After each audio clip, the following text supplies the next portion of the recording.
Good morning. Jean, how are you? Good. How you doing? I'm doing all right. Doing all right.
Bill or Rob? I think he's on mute. Oh, right.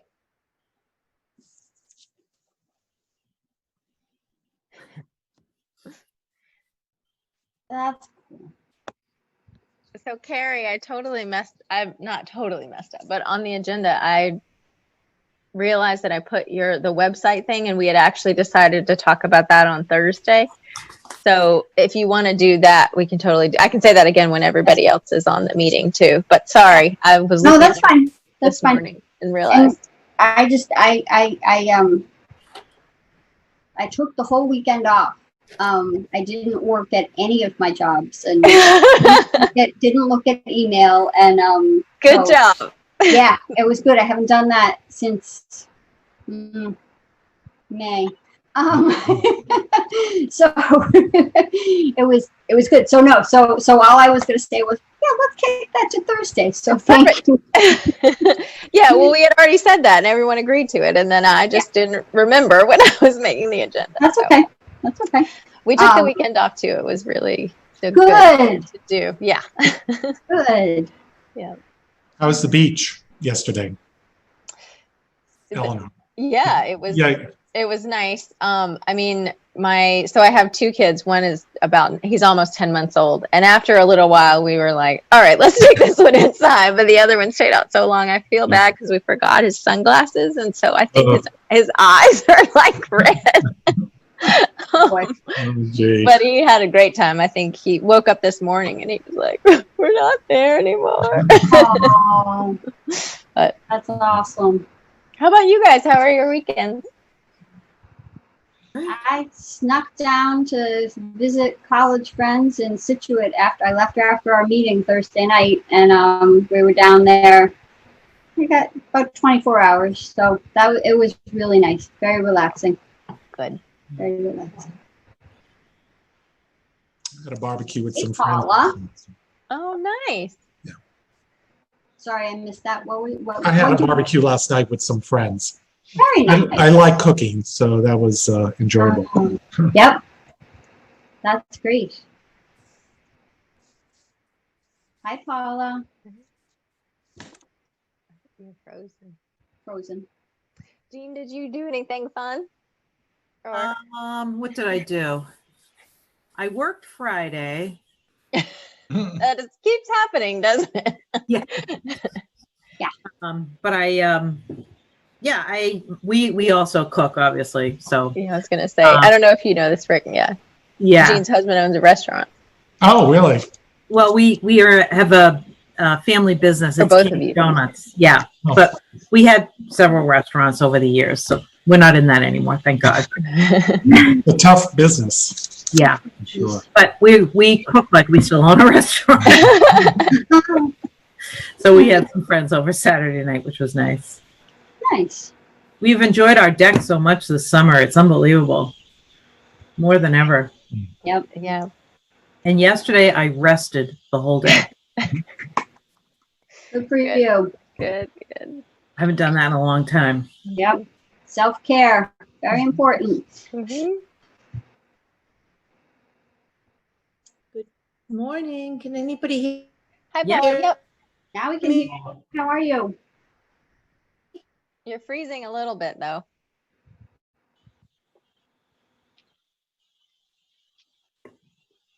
Hmm. Oh, I'm getting a call from Laura. Hey, Laura.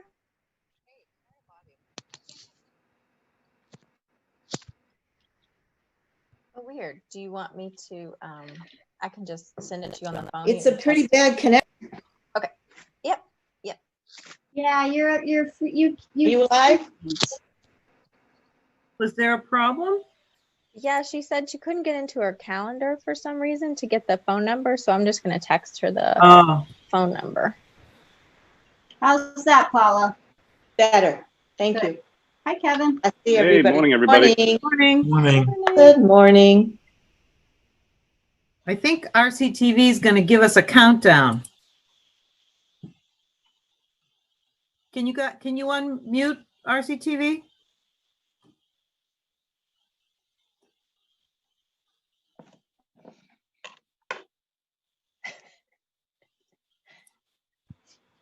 Talking to the box. Oh, there they are. All right.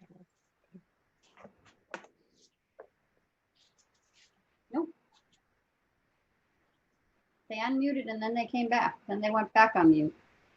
I just sent a message through chat.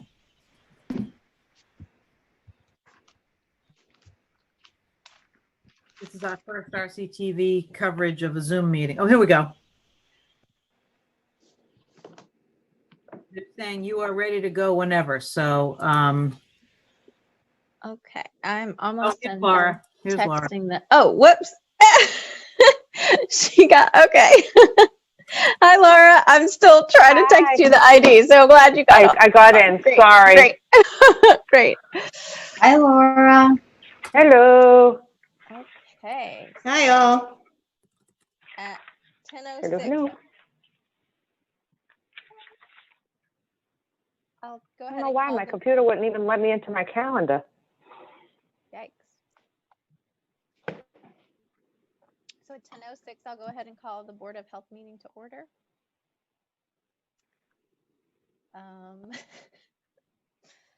First point of business, ask for a victim to take notes. Who's the victim? I think might be my turn again. Thank you.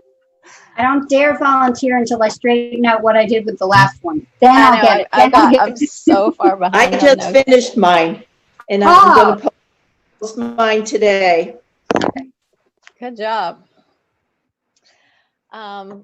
Okay, so I have on here the first, agenda item is open for comments. I think that I see Donna on the line, and I'm guessing that she's here for the next agenda item, the Quantipoet. Did I get that right? Quantipoet players. Close enough. Wait, will you say it? Quantipoet. Quantipoet. Good morning, Donna. Good morning. It's actually the lake, the same name. It's pronounced and spelled just like the lake. Yep. Same Indian. And yep. Pow, Eleanor. Pow. Pow. Oh, Quantipoet? Oh, I thought she said poet. Poet. Pow. Pow. Got it. Okay. Well, okay, so I don't see any other members of the public here to give comment. Are there any comments that the board or anyone wants to make before we start? Okay, great. And then the other thing that Carrie and I talked about, just about the agenda, FYI, we had all decided to review the website. Everybody just froze. Oh, whoops. Yeah, Paula, we lost. There you go. We see you again. You there? Okay. I just was wondering, over the weekend, I saw an event at Wood End and didn't know if the board was about it. I thought it was a Boy Scout event that may have been approved before I came along. I don't remember a Boy Scout event. That's a good. Never came before us. Yep. Okay. So would that have been? So yeah, that's good to know. I mean, typically the things that have come before us are the things that go through recreation, because the fields require permitting. And so it was really the rec department. So it was Jenna who has been bringing Okay. things before us. And then we're really operating under the assumption that any other events that are not going through rec are following the most recent guidance. So it could be Okay. something to talk about how to best communicate out to the town when we hear about updated guidance for any type of event. Those that are on permitted fields and those that aren't. So I think that makes sense to kind of put on our future agenda and keep on there. It seems to fall in line too with our need to, on the Thursday agenda, continue to talk about enforcement and how we're going to both communicate out the current guidelines and what needs to be done, and then sort of follow up to make sure those are being implemented, given the fact though that we have limited staff to be doing all this. Yeah. So I didn't want to I wasn't trying to be a snitch or anything. I just wanted to see what the process was. no, I think it's a great point Missed it. to bring up and to make sure that we as a board think about all this. So yeah, so thank you. Mm-hmm. Any other comments before we start? No? Okay. So Wait, I heard one. yeah. I haven't seen it, but the graduation went well, I guess, on last night. And I've heard from a Good. couple of people that Principal Boynton called out the Board of Health, thankfully, in her remarks, Nice. which is lovely because public health doesn't always get a lot of love. So public health and the Board of Health. I don't know what was said, but I was really happy to hear that it went well. Everybody that I heard from said it was a great evening and da-da-da-da-da. But so. Oh, good. That's so great to hear. Yeah. Oh, thanks for sharing that. Sorry. Just. No, yeah. great. Let's keep the positivity going. Okay, so our first protocol review, hopefully you guys had a chance to, so I think really what was sent was the text of an email, a bunch of email exchanges, and then they sent a map of their property where they're planning to have people sit basically in the parking lot in order to maintain social distancing. So I had a couple of notes from the performance venue guidance, and then I had a couple of questions. So I can start if that's fine with folks. Okay. And then Donna, feel free to pipe up when it makes sense. So a couple things I saw from the performance venue guidance were the limit, again, the limit of 100 people at a gathering. Yep. And the no more than 10 people within a group attending together. And you had said, I think most people attend in pairs, so you really didn't think that was going to be an issue, and maybe it's why you didn't place that limit on it. And it sounds like you're going to be doing pre-registration, so you could limit the whole, including staff and actors and attendees, everything could be limited to 100. I don't think we'd even come close. Okay. And then questions. Oh, you had wondered about indoor versus outdoor restrooms. I mean, I was thinking, and I'm, interested to hear what the board thinks, that limiting it to one person at a time inside the restroom, in the indoor restroom, I think works. I think that sounds fine. We have 3 entrances that can get there very easily, so we could do that and have people monitor it. Okay, great. And then there were a few things I just wasn't sure about. The self-screening for performers, and then the day of screening, just to make sure that no one is having any symptoms at any of the performances and that they're not allowed. I mean, I don't know if you have, for some reason, I'm not thinking of the name for backups, but even though I was an actor for a few years. What is the role, the backup role? We don't have any backup roles. Oh, okay. Is that what they're called? No. Anyway. Understudy. Understudy. Oh my gosh, I can't believe that's ridiculous. I was literally, anyway. So just to tell you a little bit, we are looking to actually do stage readings, and it would be 3 to 4 people max. Okay. So the idea would be there would be space between the 2, 3, 4 people, depending upon what we find for a performance piece. And the intent would be that they would. Have you been to QP? I haven't. Okay. If you drive by 55 Hopkins Street, you'll see a big parking lot, and you'll see a fairly good-sized portico, the front porch. And so what we're talking about is having the performances do their piece there. It's up, a couple of steps so they could be seen. And that would actually be their entrance and exit, that one. And then we have 2 entrances and exits on either side of that, a ways away. And that would be where we would monitor people going in to use the restroom. And so the idea would be that we could set it up with no problem with 3 to 4 people max to do a reading, socially distanced. Okay. And that, I guess, kind of gets to my next question, which was just making sure to direct, because it sounds like you're directing the traffic of the players. I was just wondering about directing the traffic entrance and exit to make sure that people aren't gathering and aren't too close to one another. Yes, that's easy. Okay. We have regular car parkers on an average, and what we would do is the same thing. We'd allow them to come in. Obviously, handicapped people, we would ask them to park in the front of the lot so they didn't have to walk very far. Okay. So I had mentioned in our email exchange that at 11 o'clock, public safety joins this meeting. So I think one question that was raised before was where cars will be parked if they're not parking in the parking lot. We actually, when we have any kind of an overflow, we suggest they go down on that main road on Hopkins Street is not a good road. And so we suggest that they go down to Milepost Road, which is got a sidewalk that walks right directly on our side of the street. And it's a residential. There is nowhere around any of our streets, including Hopkins, that says no parking. So. Okay, great. The only other thing I had was just if you want to mention to people, given that you're trying to have the performances at night due to the heat, I don't know if you want to mention bug spray to people. Good question. We haven't had any Tripoli cases in humans or animals yet, but so those were the only comments that I had.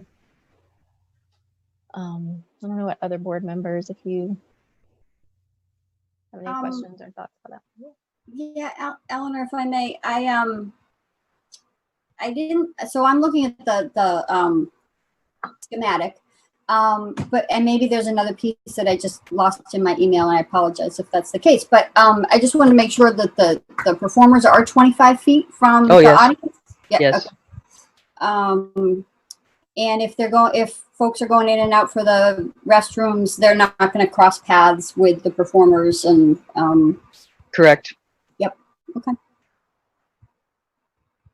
If you take a look at the parking lot, we're not talking about doing, I'll use the word pod in case, there's 1 or 2 people per whatever. But we could put 20 in there without a problem, still have some parking and be more than socially distanced between the patrons and the actors.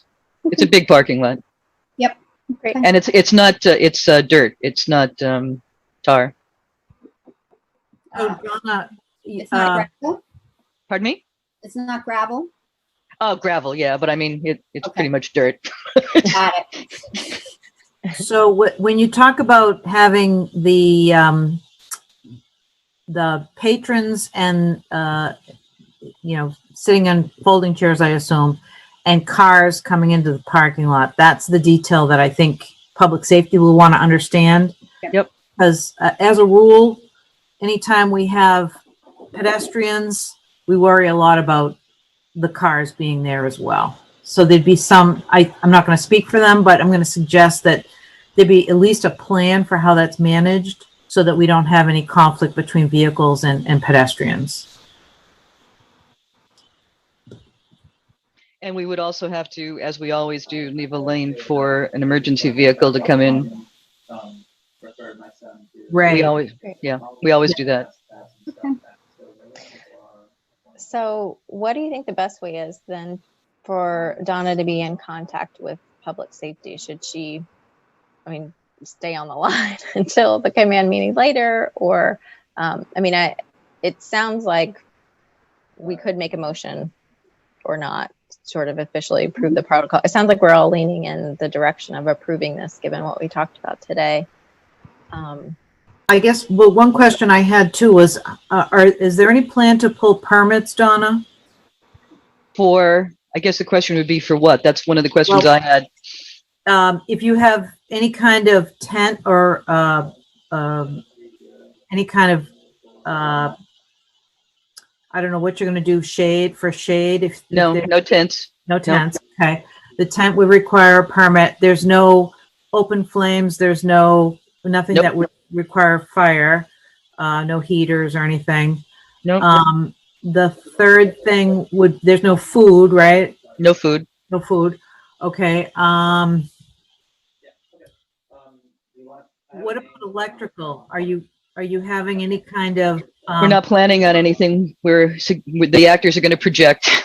Okay, so there's no. They have the voices. Yeah. AV or anything like that. No one's recording anything. No. RCTV isn't going to be there. No. Okay. And I'd like to add as a piece of it, we're not even sure people will come. I mean, this is something that we'd like to try. Obviously, we'd like to be able to provide this to people, but I know there's a lot of folks that would like to see performances, and this is the safest we can come up with. But who signs up for it? Not sure. Hey, Donna, this is Kevin Sexton. Can I just ask real quickly, when do you envision this happening? We'd love to do it in August before, we get those really cool nights. Okay, so you're trying to turn this around pretty quickly. Okay. Right. The only reason I ask is because in this day and age, things change quickly around here. So I just didn't want to approve something have them approve something today for October, because that's just not possible, not feasible for the board to be able to do, because we don't know what October is going to look like.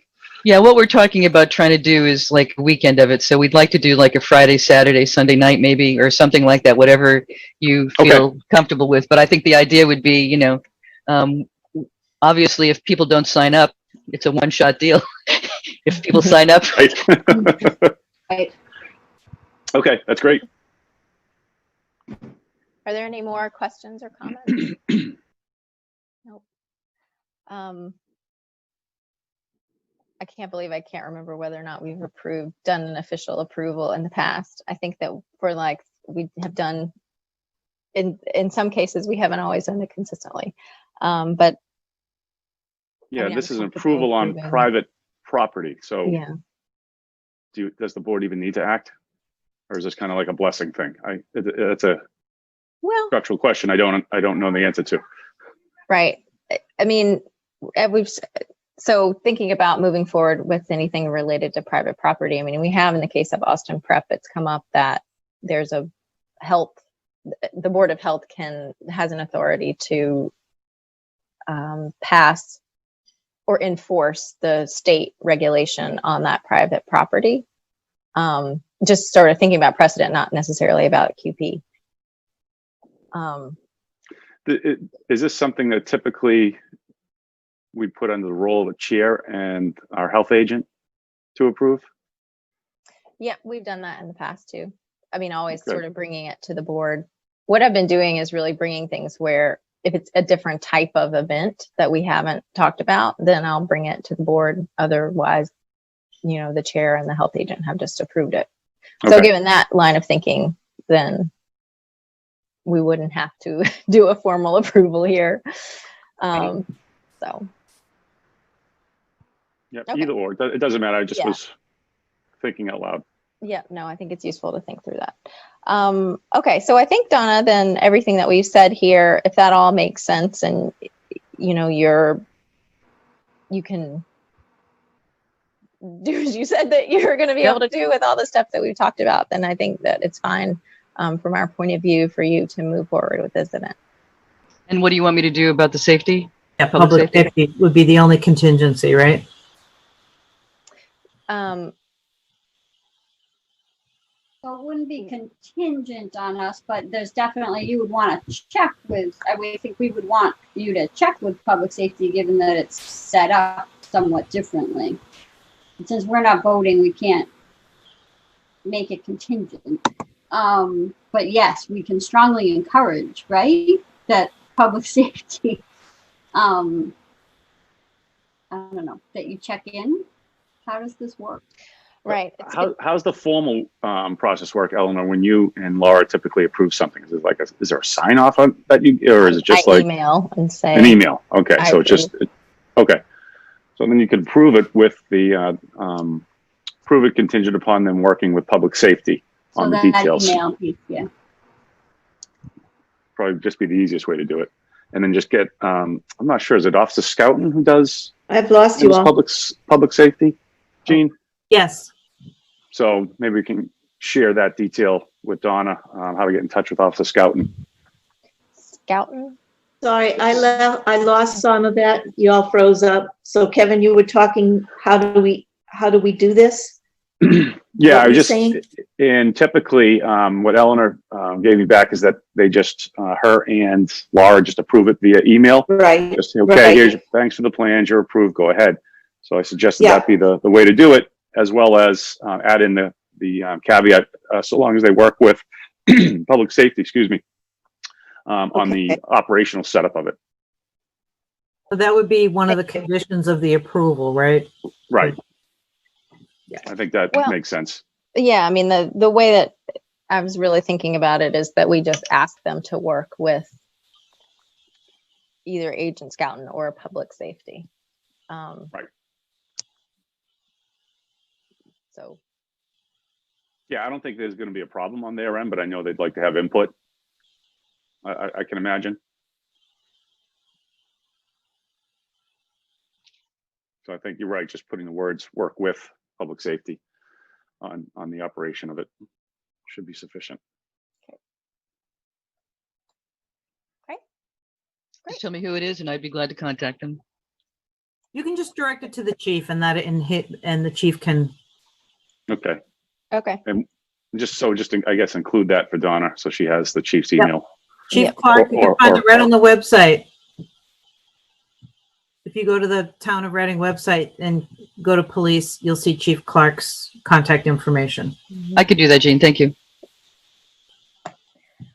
All right. Does anyone have any more questions or comments about that one, including you, Donna?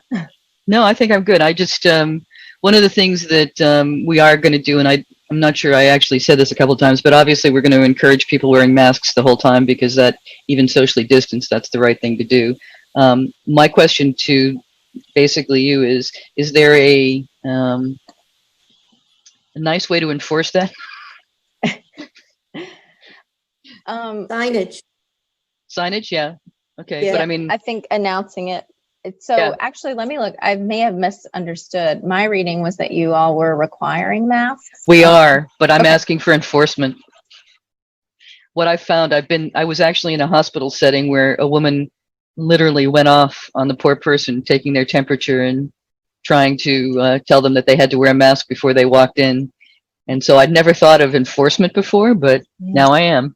Yeah. Donna, I think the best way of enforcement starts at the beginning when you're checking them in. Sounds like you got an online system to set them up and check them in. That Yep. I'm assuming is some kind of email back to say you're confirmed, right? Yes.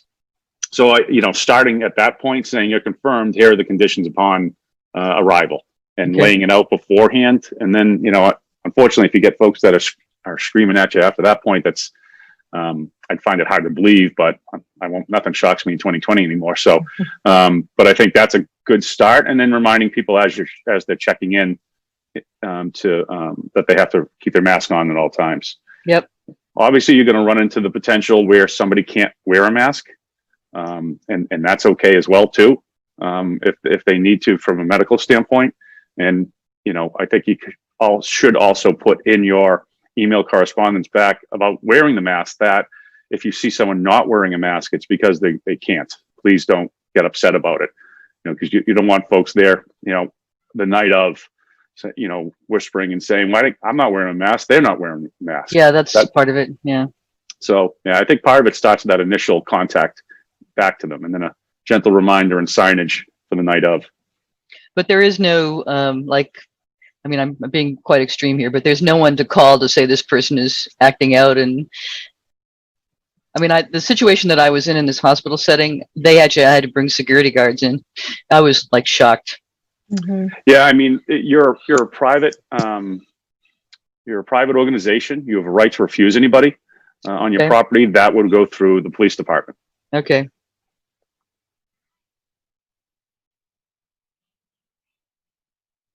Yeah, so it's not really so much us you're calling in that instance because you're a private entity. Okay. So if someone's refusing to wear the mask, I'm assuming you're asking them to leave. And at that point, if they're refusing to leave, that's a police issue. Okay. Thank you. I wasn't sure how.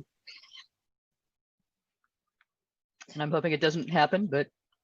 Yeah, like I said, I think that's an extreme case. You guys have been around for quite a while and entertained people for a long time now. I think you're probably going to get a lot of the same folks that you normally get. Very respectful. That would be my hope too.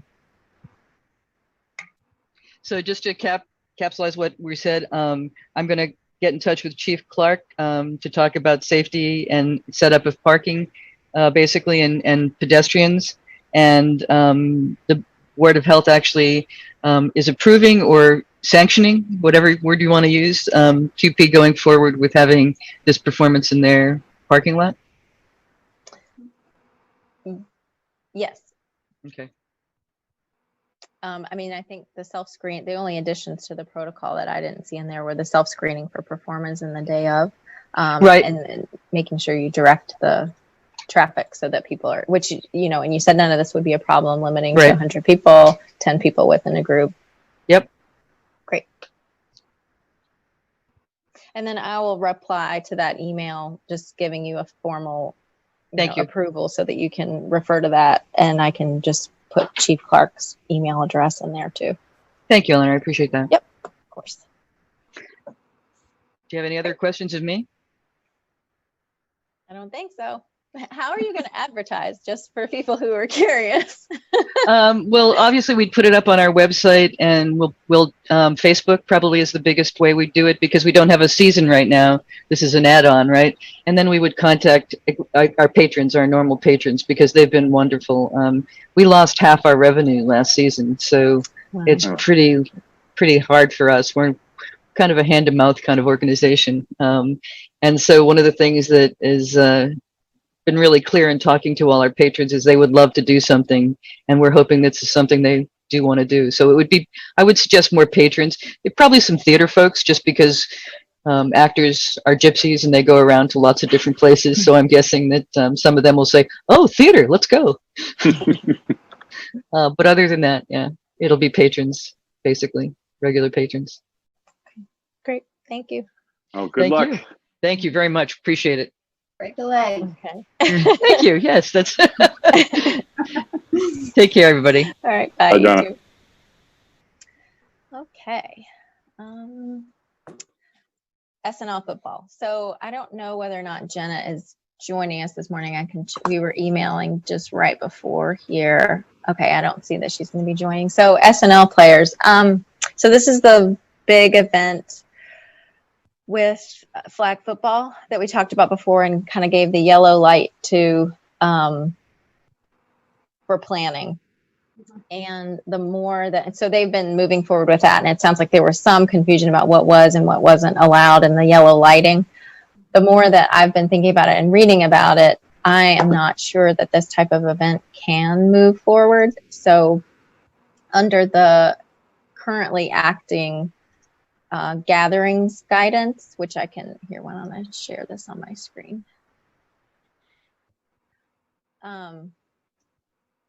So this, I'll scroll up to the top so you can see what this is. So this is the gatherings guidance order number 44, which I can't remember the last date it was updated. I think July 2nd was updated, but we're still, it has guidance about phase 3.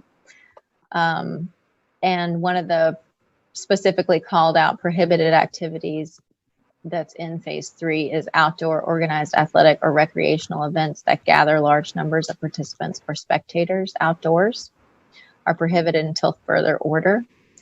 So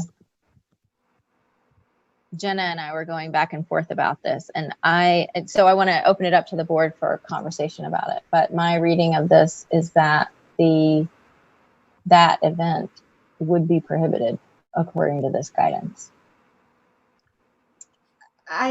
This was my concern when they first came up, Eleanor, and I was willing to kind of let it roll for planning purposes. You know, and the way they talked about how they were going to organize the fields, I was comfortable with a yellow light, but I agree. There's a way that you can put in questions for with the local health call, and I've asked for clarification. I haven't heard anything yet. Usually they don't respond directly, but they may raise it, or typically don't respond directly. They may raise it on a call. My other question is still the categorization of flag football and whether it belongs in moderate or not. If it belongs in high, I don't know that we can have them play in games. So, right. Yeah. So let's talk about that too. Yeah. Let me see. Let me pull up those. Can I ask a question? Yes, please. That I don't know if anybody would have the answer to this. SNL has this in other towns as well, correct? Right. Yep. Can we investigate what they're doing as well? Yeah. Rather than. Yeah. So I think Jenna, let me go back to that email. So I think I'm still sharing. Carl alluded to this in his remarks. He said that all the other towns had approved. So I love looking at what other towns are doing, but I also know that sometimes other towns aren't. Not everyone follows the same guidance in the same way, right? Yeah. So, yeah, I'm trying to read through. So yes, both, Paula. I agree. I'm trying to read through because Jenna did ask him to provide more information about how things were moving forward in other towns. I think that part of the conversation, which isn't necessarily for the Board of Health to weigh in on, was about accepting people have to pay in advance to attend. And given that they couldn't promise that there would be any games, since we don't know whether or not that's going to happen, they were discussing sort of refunding at some later point in time versus, so there's also conversations that are not just about what's allowed and what's not allowed. Yep. So I'm trying to just keep it on the stuff that's related to our interpretation of the guidance. But she has also asked him to provide information about how it is that they're doing this in other towns. It sounds like they're taking on more of this role of managing signups in other towns. But I mean, I think the two types of guidance that apply here that we've already talked about are the limits, the gatherings limit that explicitly calls out organized outdoor recreational or sporting events. And then the categorization of flag football. So, because this is so they kind of go hand in hand, because the way this is set up, it's hard to distinguish it from a tournament. And tournaments are only permitted for lower risk sports in this step. Now, you know, we may be at step 2 in another, you know, in September, or we may be back in phase 2. Right. Which goes back to Kevin's point of really hard to approve anything. Right. I mean, I don't think we could categorize flag football as lower risk, and currently only the lower risk sports are allowed to have tournaments. I don't see another way to interpret this as not. I mean, it seems like this is a tournament. And I can go back and read that language too. Would that be helpful for me to find the language about what defines a tournament? Does anyone want me to do that? Okay. I might have it up. Let me see. Okay. I can pull it up. I think it's towards the end of the document. It talks about multiple teams playing, and as a definition of tournament. Yeah, it's like multiple games, multiple teams. Right. And so I have it up, Eleanor, if it's easier. I can. Okay, sure. Okay. Sure, let me stop. And then I'll go back to it. Okay. Give me a second. Share screen. Turn this. Share. Should be popping up any second. Yeah. Okay.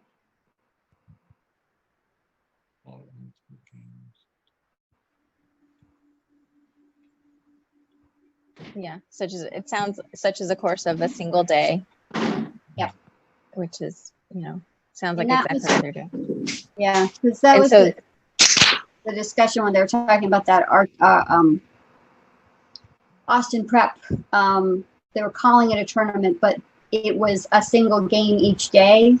So that was how it was able to proceed. Was my understanding. I'm missing you guys again. Uh-oh. Can I ask a clarification about SNL football? Actually, I thought it was Saturday Night Live football. Yeah, I know. So it's tag football, and are we talking about a single game or a season of games? And which one? Great question. So I realize now that you weren't in on this last meeting with them. They want to hold this event that they call Saturday Night Lights, where, and it's flag football, where a bunch of games are played like over a course of a day. And they have set up so that they're using different fields, and each game is separated by 20 feet or more from any other game, and that they're limiting each game to no more than 100 people watching at a time, but that it would be multiple places on multiple fields throughout the day. Oh boy. And so our concern with flag football is that it's not explicitly called out on this document as to whether it's a lower, a moderate, or a high risk sport. I think it's at least moderate, if not high. And their response was, well, we can modify it to sort of get it down to something that's a lower category. But it sounds like this conversation that they've had with Jenna is about whether or not it's a game or just a scrimmage. And it sounds like they're not, they want to find some way to have it be an actual game. But, yeah, sorry. So that was your first question. Okay. What was your other question? That was helpful. And so we're talking about a single event, or as opposed to, one game a week for 12 weeks. We're talking about Right. Exactly. This is a day. If I read this document, which actually is July 24th, so it's actually a subsequent document to the original COVID order. It does, under moderate risk, no contact lacrosse sounds like probably the closest thing to tag football. But you're absolutely right. That makes it moderate risk. And I would agree from what you describe, it sounds like a tournament to me, and that is not allowable according to this document for moderate risk teams. So I think it's, on the face of it, I don't know how other towns could have approved this. Agree. Right. Based on the guidance. Can I clarify something, Eleanor? Please. In the past, Saturday Night Lights has been multiple weeks, not a single day event. Are they modifying it this year, or is this it's kind of like it's a league, sort of a league. So it's Saturday nights, I don't know, 4 Saturday nights in the fall or something. Oh, yeah. Okay. That's good to know. I thought I don't know if they're modifying, but that makes that to me, that heightens we're bringing folks back together repeatedly, if that's the model that they're using again this year. Okay, that's good to know. No, I think that you're right. You know more about this. I think that just clarification hadn't been made in the prior emails, so I'm glad. I can ask about that to see if they're modifying this year and just planning to host one event. But, given all of our independent readings of the current guidance, it doesn't sound like any of us think this can move forward. So we have already done the yellow light because they called in and discussed with us, and it sounded, based on what they were discussing, like they would be willing to make so many modifications Mhm. that that as we were sort of we were saying, given whatever guidance is active when this actually is going to be put into place, you would have to be able to adhere to that guidance. So I'm wondering if that yellow light with all this fluidity has really led to more confusion, and it might be better given that at this point, given the clear guidance, given the currently active phase, this is what we can approve. And so we can't approve this activity right now. If the guidance changes, then we can re-review. I don't know what others think about that. Yeah. Can I ask a couple of questions? Yes. I don't know how they're set up. Do we know for a fact they're having tournaments? I mean, if you have just, to me, one organization having multiple games played at the same time, but not switching teams afterwards and playing second game, I don't think that would rise to the level of tournaments per se. What's the difference of having it spread out throughout the day as opposed to having it kind of in one shot? Now, I get the point of having a large gathering certainly comes into play, but I don't know how they're set up. Do they try to switch teams after they play one game, or does anybody know the answer? I do a little, and I want to clarify too the piece about the tournament thing. So they play. I don't know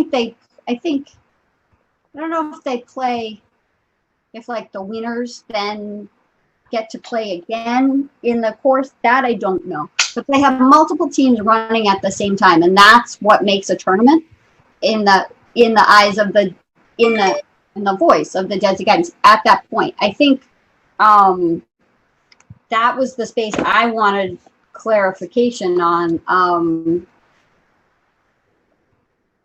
because it would be games on the football field, games on the lacrosse field, and games. I wish Jenna was here because there's a third field. Yeah, there's a third field. They did send around a map, I It was think. behind Coolidge. It was behind Coolidge. Oh, wanna I say think there was like- Coolidge was only like- if they couldn't do, they said they could bring Coolidge If we wanted to online. space they them out needed more. to. Yeah, they didn't want to because it was far away. Oh, okay. Yeah, I want to say they had 5 fields going at one time, right? Maybe Yeah. 5 or 6. Yeah, I under mean, there. and I think you're right, Kevin. I think because they Spread break out by up the 25 football yards each fields. field. Yeah. Yeah. So that makes it hard. So the question of what's a tournament, and then how do you manage the 100 people limit with that many games occurring at the same time, and coaches and players and Right. spectators? It feels awful complicated. I was kind of thinking ahead to what conditions would need to be in place for us to permit them to do this. Just kind of try to play this out. Yeah. What will we need? So it would have to be Right. outside of, it would have to be phase 3, step 2, because we can't in good conscience call flag football a lower risk. No, it's Right. definitely a moderate risk at best. Yep. And I think that's a gray area, quite frankly. Mhm. Right. And then we'd want to know, right, so we'd probably, is it moderate, if we can get some info, moderate versus high. I feel like, I agree with you, it's definitely a gray area.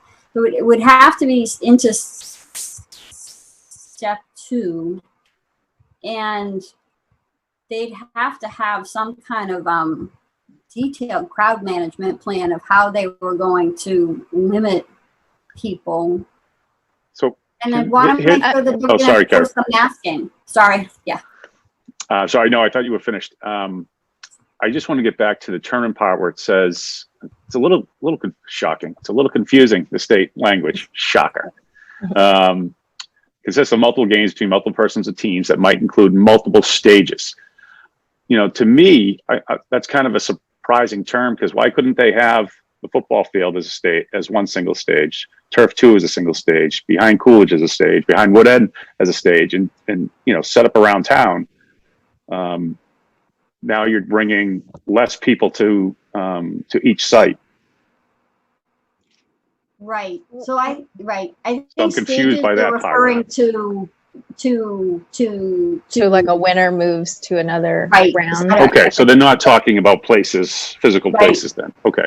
Right. So maybe I think that's it might include, yeah.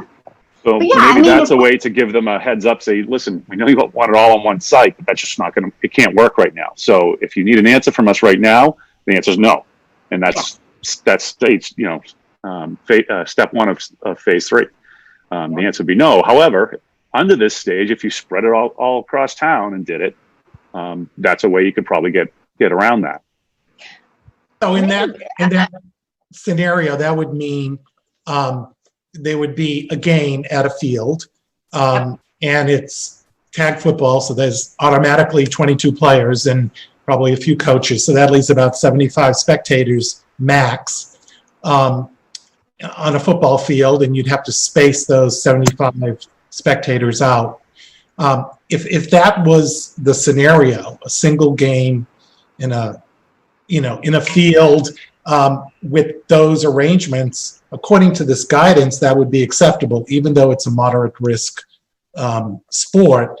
It doesn't say moderate sports can't play. They can. It's just not a tournament. Right. Is that my thinking right around this? Yes. Yeah. No, I think it's spot on. I think just another thing I want to bring up though is the gatherings order, that an outdoor organized athletic or recreational event that gathers large numbers of participants is prohibited until further order. But that was Now define large. Because there's the COVID order number 44, which you're referring to, which is dated July 2nd from Governor Baker. And then there's what you had sent around was the Mass Executive Office, this sports thing, which we have up on the screen. Yeah. That's dated July 24th. Yeah. So are those in conflict? I don't think so. Because the Baker one from July 2nd said, you're absolutely right. It says, you can't have these organized things, but this says you can. So I'm a little confused around that. Well, it says that you can't. Here, I'm going to scroll to it. Here, let me stop sharing. Sorry, Eleanor. Oh, no, it's fine. So my interpretation is that the current guidance that we have from July 24th, that's specific to sports. So in phase 3, step 1, subject to the limitations in these guidelines set below, is that you can play games for the lower risk categories. Let's see. Inter-team games is for level 3. So moderate risk, and lower risk can play games, but the only tournaments that you can have are for lower risk. Correct. I agree. So the way, and maybe I'm jumping through hoops here, but the way that I'm seeing it is that unless this is a lower risk sport, that neither guidance would permit a moderate or higher risk organized sporting activity with multiple games. Oh, right. I agree. But I was just putting the scenario, if they had a single event in a single field, they could actually do that by these guidance, right? Right. I think that's, we were talking about the scenario I posed where if they had it single game at single site spread out across town, to whatever their field they needed was 5 or 6, whatever it was, to spread those fields. If they did it across town, now it's a different site, right? So it's no longer a large gathering on one site. It's going to be less than 100 people outdoors, and probably even less than that. Most likely you're going to have, I think, what are the teams, like 20 or so? 22, okay. So, you're going to have probably one parent at the game. I'd probably maybe more than that, but I think it's easy to control the 100 if you spread out the site. And I think that's there for right now anyways. That might change by the time they actually play. That they may be able to do it all on one site. But for right now, if they're looking for, you know, where is our yellow light? It's spread across town. I think is their only way they can do it. And so the way that we're getting around it being a formal, sorry, I'm reading from the July 24th. The way that we would get around, and I'm not saying the Board of Health is trying to get around a hypothetical considering this, a formal contest that consists of multiple games between multiple persons or teams played in a condensed period of time, such as a single day. Like, how are we? And we would be saying this is not a tournament because this is not a tournament because the team A over at Wood End is not going to play a game and then move on to play another team right afterwards over at the high school facility. So well, to me, a tournament is multiple teams crossing one another and then switching and playing another game against different opponents. Right. So now you have a lot. So now you have a lot of interaction amongst all the kids. So this is just one game. They play, they go home. Yep. That's different to me than a tournament. To me, it's really different. Even on the site, the order certainly doesn't read that way. But you know, that's a personal disagreement I can have with how they define tournaments.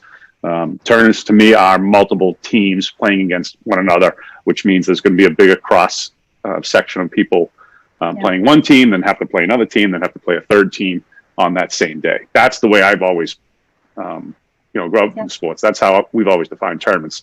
That's not what is written here. What is written here clearly is having multiple games on a multiple site, which is, I guess, maybe they didn't think about their wording. Who knows? But the way it's worded, they certainly can't. But if they spread that out to the sites to have limit one site per game and not have another game on that site on that same day, I think they're fine. I would agree. I mean, I think you can imagine having 3 or 4 games going within a relatively limited area, each with 75 spectators, and then suddenly they switch. Now all these people are migrating to the different fields. Right. It's just going to be... It's not a good idea, yeah. Right. And they're not going to keep their 6 feet, and it's just going to be bringing too many people together in a relatively small geographical area. I'd agree with that. So I think they're only, right now, under the way we are in phase 3, step 1, to me, the only thing that gets them to play is to spread out the locations across town. And to not have, you're only limited to one game. Yeah, and to not have players then switch fields of any kind. Yeah, exactly. Play your game, show up on time, play your game, go home. Oh. Yeah. And if they wanted to play the same teams twice in one night, because I think you said it was 25 minutes for a game. Yeah. They could do that. They could do take that. a 15-minute break and then they could play each other again, but they can't switch teams. Yeah. Right.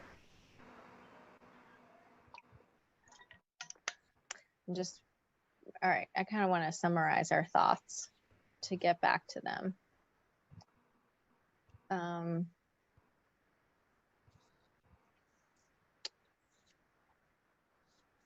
Okay, so what I'm writing down, could play same team maybe twice. But I understand. Yep, that's like cohorting. Only one game. Spread out. Might have to let it play 3 times. Less than 100. All right. Got to have a tiebreaker. Oh, right. Yes. 1 or 3. 2's never good in Just sports. 3. Right. Okay, 3. Yeah. Less than 100 at each site. All right. So, I think the things that we want to be really clear about. So the tournament that we're not defining this as a tournament. That because if it were a tournament, they need to make very sure that this is not a tournament because this is not a lower risk sport. As they present it, I think it is a tournament. The way to get away from that is to move to separate sites. Right. Right. Right. And they wanted to separate the sites. And I think the wording I'm looking at here is the multiple games between multiple persons or teams. Mm-hmm. So there can be no multiple games between multiple teams. There can be maybe multiple, meaning up to 3 games within one team. I mean, between the same two teams. I may have introduced unnecessary complexity there. Sorry. No. That's exactly what we're I think the wording of the order is very difficult because it leaves for interpretation. And Yes. I always, that drives me nuts. That's a side note though. But I think we need to be very specific or make the decision. Do we see Turf 1, Turf 2, and Birch Meadow Fields as one site or three? They're all pretty close proximity. They're all going to be using the same parking areas, right? So, you may have to say, listen, you can use one of those sites, or maybe you're going to have to direct people. If you use those sites to me as three separate sites, Turf 1 has to use the upper parking lot over by the Performing Arts Center. Turf 2 can use the one behind the field house. Birch Meadow Fields has to use the dirt parking lot out on Arthur B. Lord's Drive there. So if you set it up that way under that guidelines, in other words, there's no crossing of people. They're all coming from and going to a different direction. I think you can classify those as three separate sites. Otherwise, if they can't control that, then that's one site to me. Right. Mm-hmm. So that's another determination. What classifies a separate site? The rest are easy, right? Wood End, all the other Coolidge. schools, Right. Coolidge, Parker. All of these other sites to me are very easily separated. So we just have to, you want to be very specific about those three locations because they're going to want to jump on all three of them. Yes.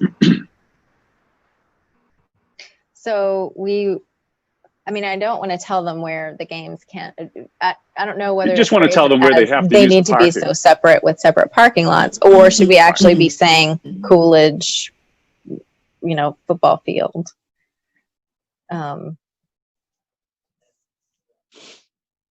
So if we had a recommendation about which three sites, we're thinking Coolidge, football field, and where's the third? Or are we thinking Wood End? I'm sure they'd want to use Parker. Parker's a nice turf field. Sure. So Parker, Wood End, and Coolidge, or Parker, Wood End, and football field, all of those seem spread apart, right? Yeah, and again, I think if they control their parking, there is three separate parking lots that can be used where people aren't going to come in contact with one another going to and leaving at the Birch Meadow complex.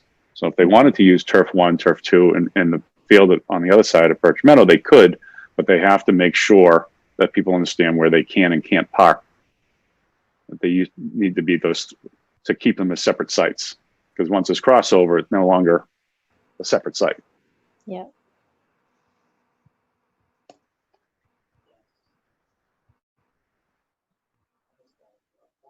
And just so that we have a chance to talk about it, are there thoughts about if this is multiple, if this goes on for 4 weekends rather than one? I think typically they change did, the right, scenario? Carrie? I think that's how Yeah, they always. Right. I think that's what Carrie was saying. And I'm just Yeah. thinking out loud, do we think that changes anything about what our recommendations are? Or if we're really considering this to be, they're playing single games Right. in different places, just happen to be at the same time. And then there's, more than 72 hours before the next Right. Yeah. set of So single games commence. Right. Yeah. Well, I think right now, I think that's their only avenue under the phase 3, step 1. Yep. Okay, great. Are there any final thoughts about that? So I'm going to get back to them in writing about everything that we talked about here. I'm guessing they might be joining us Thursday. We'll see. Okay. But okay, great. So no more thoughts about that one? Nope. Nope. Okay. And then the last, so senior van, we can talk about with Command. I see that you guys are here. Hello. For the website with Carrie, we can talk about that Thursday. And then for election safety, let me just show that we're about to be done, Chief Clark. Let me just, well, actually, did I forward that to you all, the blurbs about election You did. safety? Yeah, you did. Just kind of wanted to show that to people, get any thoughts or feedback about that. The one thing Teddy and I had been thinking about was, given that, people just received their mail-in ballot this last week. Maybe it would be good Yes. to send out a communication soon. I think Laura Gem said that there was a Facebook post related to mail-in voting. And I emailed Jane Wellman over the weekend, our public information officer. So haven't had a chance to hear back from her yet about that. But it sounds like she may have been working on something too. So I just wanted to let everybody know about this. I think Teddy, the resident who was working on this, was, trying to get something ready for today when we knew command would be on. But since we haven't heard back from Jane at this point, in order to coordinate with anything she would have, I don't know whether Chief Clark, Chief Burns, you haven't seen this in order to improve any messages. Would it be useful for us to talk about this during command? I did have voting on the agenda, so okay, great. We can take that up. Okay. Then. Okay. So then the only thing I guess we need to talk about moving forward. So RCTV has called in to our meeting today. This is new from the way that we've done it previously, where Jean's just been recording the Zoom call, which we've heard from Laura Jim is different from having RCTV record and post. So I don't know if we want to have a conversation before we officially start the command portion, if we should adjourn our Board of Health meeting and turn this over to a command meeting that the Board of Health is attending, or Can't do that.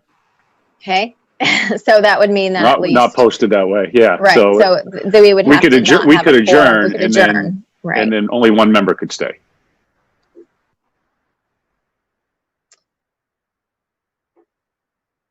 No.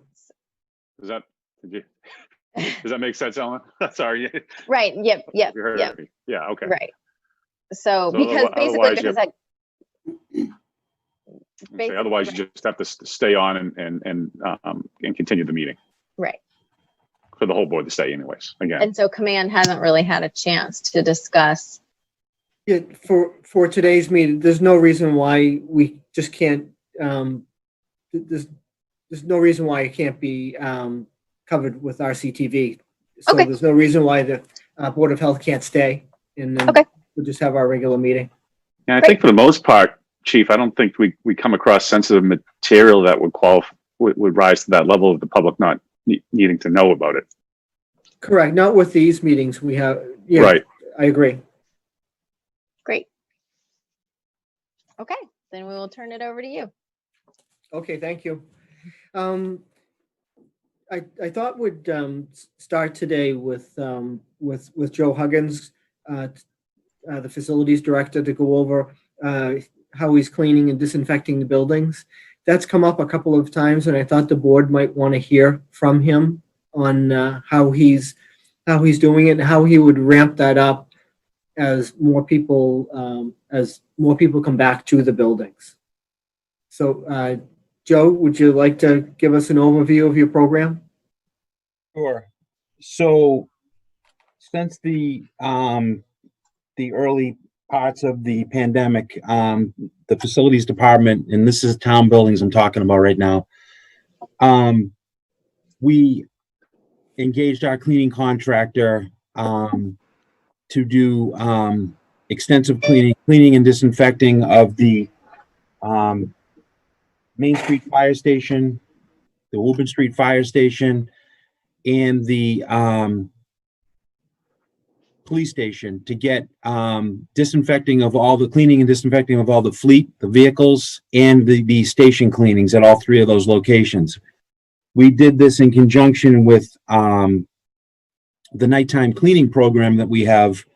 I'll just talk about outside contractors first. So what we've done is we reallocated their hours to get in and extend the cleaning on a weekly basis for a heavy clean of those three locations. And we actually extended that to DPW also to do their facility and their fleet. We reallocated their hours to go into the fire stations at night, which was not normally covered under the cleaning contract. We go in there on a nightly basis. and we do cleaning and disinfecting of, high touch surfaces, bathrooms, lunchroom areas and whatnot throughout those locations, as well as the police department, which they're in anyway. Okay. So we're doing that during the day, because the town hall is closed to the public. We've reallocated and moved our custodial staff. We have 4 full-time people on the town side, and we reallocated their hours, and we have them going through on a rotating basis and disinfecting all of the town buildings, with the exception of the senior center, which is primarily closed. And they're going around and they're doing disinfecting, and they're doing high touch surfaces and whatnot. We also included the cemetery garage as part of that, which is up at the cemetery up here on the hill, as part of that program.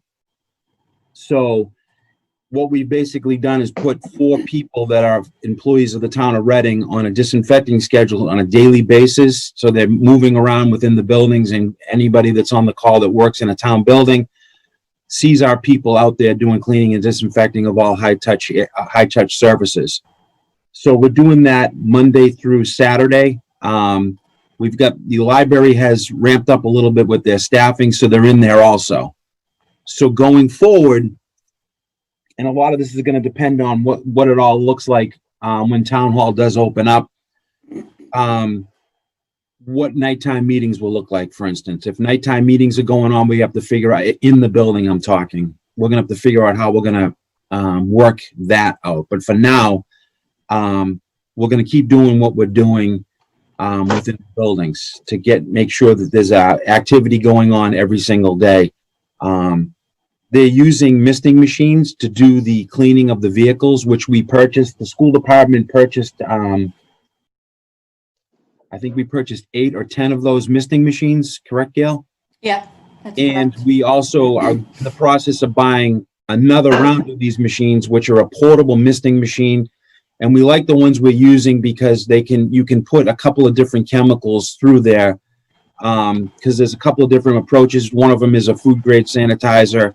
But we'll have extra machines, which we're going to be giving one of the machines to the senior center, and we're going to be training the driver so he can disinfect the van when that comes back up online. And I think I just communicated with Kevin Bowmiller on that. So we'll have him train, and we'll have one of those machines moved over to the senior center. So things we need to think about going down the road is when we do whatever kind of reopening we do of the town buildings, floor markings, sort of wayfinding, if you will, for COVID. We've already went out and purchased one-way signs that are laminated, that can stick on the floors for the schools, that will say one way only. If we have to do that, we're going to treat the town buildings the same way where we can, or hang signage, as well as 6-foot distancing signs also. So I think we're heading in the right direction. We've got enough PPE and enough chemicals right now on the town side. We were acting as one. Facilities is actually ordering all of the chemicals and the PPE, because we take care of cleaning for town and school buildings, but there's a split now. So we have enough to supply the schools with, and we have enough to supply the town. I'm just touching on that a little bit so you guys know. We have a supply of PPE stockpiled and stored safely for when the buildings do reopen. So that's where we are right now. I don't know if you have any questions. Yeah, that sounds extensive. There's a lot of moving parts to it, and I think that we're very fortunate that the town custodians have been very flexible. We're planning on doing. I have to talk to our procurement officer about.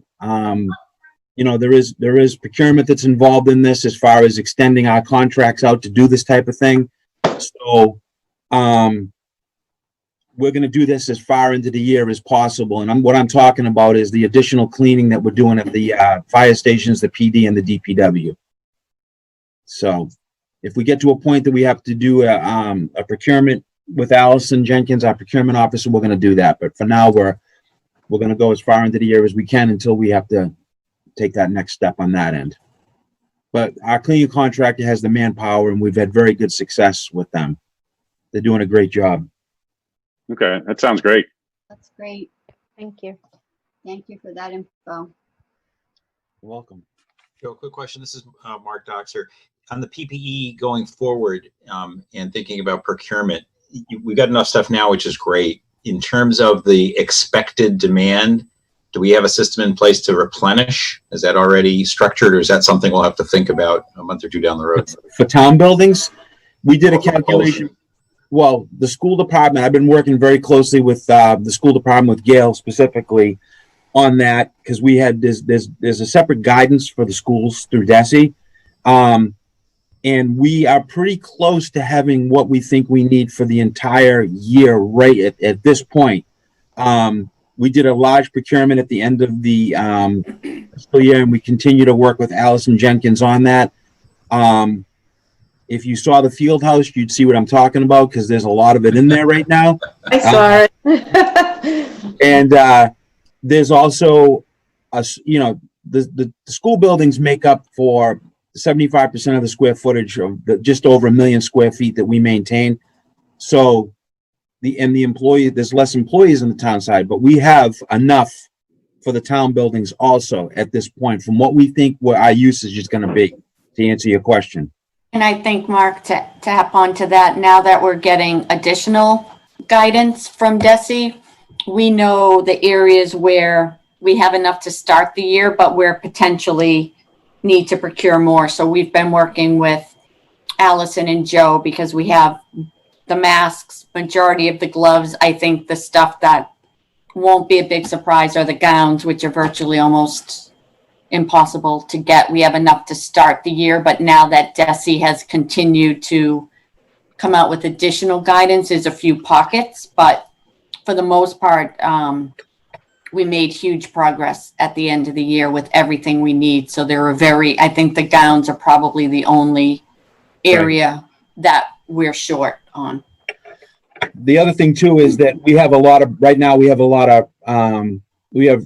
a few different projects going on in the buildings, and we do work in the buildings anyway that's going on right now. Any of the work that we've been doing, we've made people file a plan for COVID to do any kind of work in the building. Everybody that comes in the building is wearing a mask while they're working.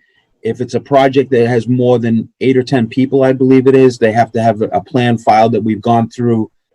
Jean's folks she's reviewed it with us, so that they're following the correct protocols for hand washing, having access to bathrooms, and so on and so forth. So anybody that comes into any of the buildings is masked, and they're following the guidelines.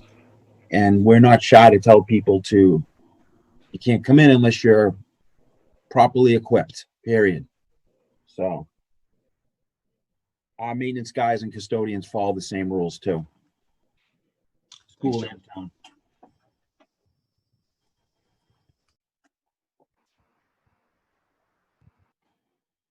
Okay, any more from Joe and facilities and cleaning, disinfection, and PPE? Yeah, thank you, Joe. They're doing a great job here at the fire station. So thank you. Up second, we'll move on to the second item. Dr. Doherty has released a preliminary plan for the school year. Dr. Doherty, do you want to talk a little bit about that?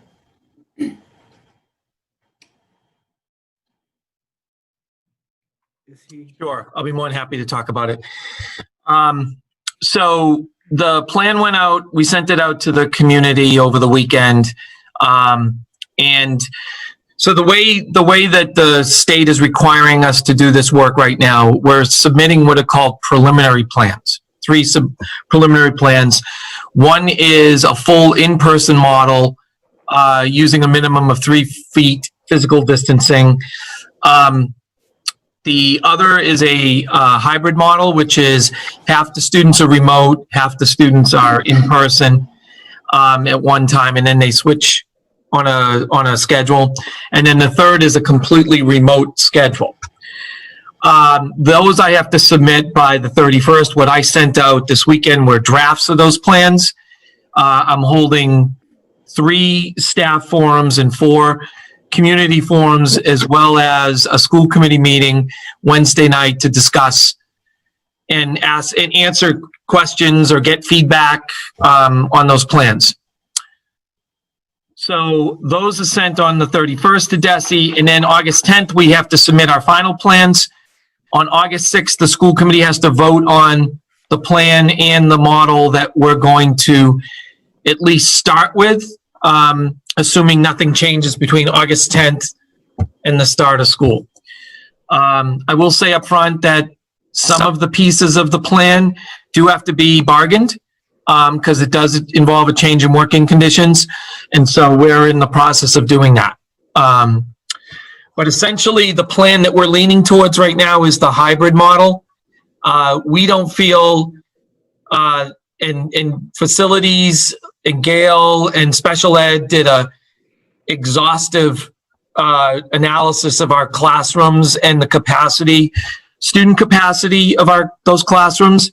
With a 3-foot model, we would not be able to put all of the students safely without having additional overflow spaces somewhere in this community, which we don't have in the schools.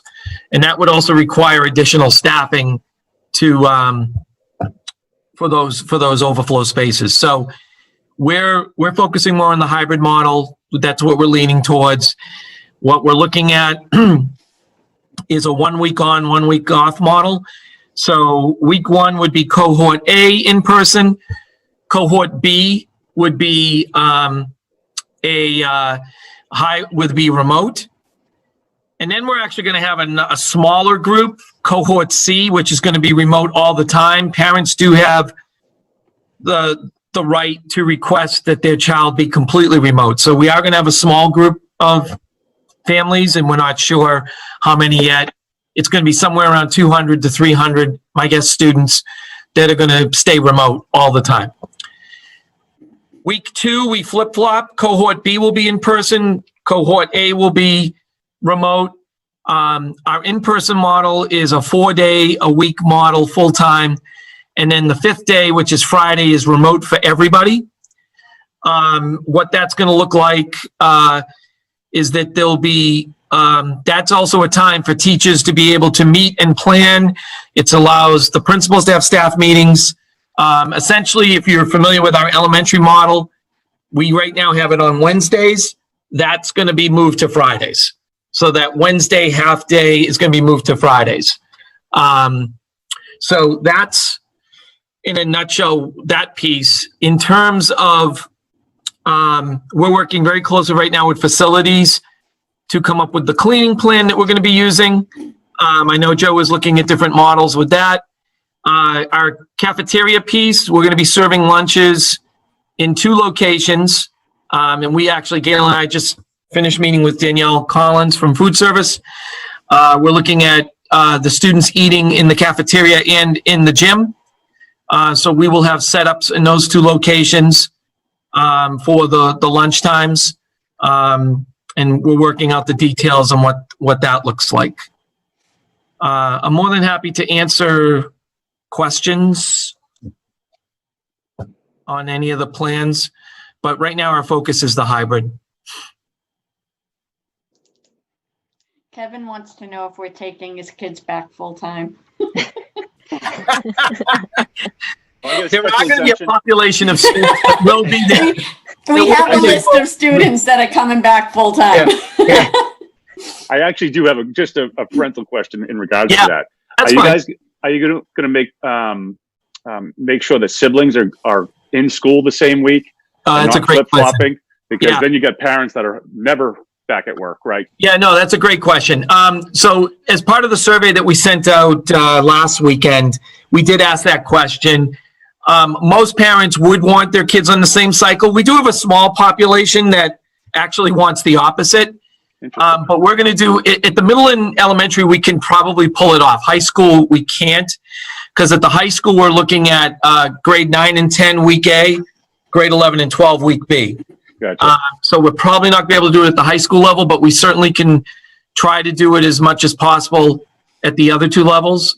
it actually makes sense also from an infection standpoint, that the Right. family is in the same Keep them in cohort. the same, keep them in the same roundabout, exactly, Yeah. yeah. Okay. I had a question about switching classes in the hallways. Yes. How are you, I don't know how you're going to be able to do that. It's a great question. So we're going to be at again, things are easier at the elementary, middle school than they are at the high school. And I know that the high school population is a greater chance of transmitting and getting the virus, but where the kids are going to pretty much stay in their little cohort at the elementary and middle school all day long. And the teachers, as much as we can, other than lunchtime, I mean, the teacher going to rotate to the rooms. So other than lunchtime, the kids will be pretty much staying in their room. Or if they're going outside for phys ed or something like that. Okay. High school will be a little bit more difficult to do. We can't, it's not as easy to rotate the teachers. Mm-hmm. And is this still going to be the hybrid? Is that allowing for the 3 feet or 6 feet? 6 feet. Okay. Yeah, the hybrid allows us to do 6 feet. Yes. Okay. I should mention, Eleanor, at the high school, we are going to a block schedule, which means that there'll be less times during the day they have to pass between classes. Great. So if before it was 8 times, it's now down to 4. Great. In a day. And like Joe said, we are trying to set up one-way hallways. The high school is a little bit different because we have some dead-end hallways, but we're going to try to keep traffic going unidirectional during dismissals of classes. Okay. Is there any, I know not to add complications to your day, you got enough of them. Is there any thought to separate out the bells? In other words, not have everybody moving around at the same time, have her on a different schedule. Staggered dismissal. Yes, we are looking at that at each level, and it's going to look it'll look a little bit different. Okay. It's tricky a little bit with that is the transportation side of it for the elementary and 6th graders with mandatory transportation is right. You could have the bus wait. You'd sort of have a waiting time if you staggered arrival and dismissal because we have one bus. Right. So we're sort of trying to overcomplicate an already complicated process. And to that point, transportation is a whole set of guidance out on that. We're probably going to have to readjust all of our special education transportation because we're not going to be able to, pretty much the guidance says 1/3 capacity, one on each seat. And they'll have to sit in a zigzag fashion unless they're in the same family. Then we can seat them all together. So it's even that specific as to the restrictions. Yay, this should be interesting. Oh yeah, it's going to be fun. Can I ask, have you developed any plans around plans around if there are cases of COVID that pop up in one school or one classroom? Is there a sort of a protocol where you reach a certain level and you shut the school down, everybody goes remote? Or, I mean, maybe you haven't got to that degree of detail, but some kind of monitoring of that. Yeah. So the DESE came out with a whole set of scenarios a couple weeks ago. I think I sent it to this group. I think I sent it to the on what happens if, for each of the different scenarios, if it's a single classroom versus a whole school, if there's multiple cases. So yes, we have those protocols on how we would be following it. Good. That's great.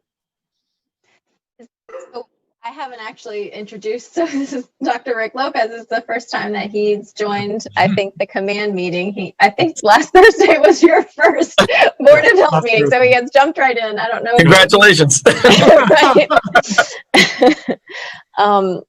If it would be, if that maybe guidance could be forwarded to him, that document could be forwarded. Yeah, that would be great. That would be great. Thanks.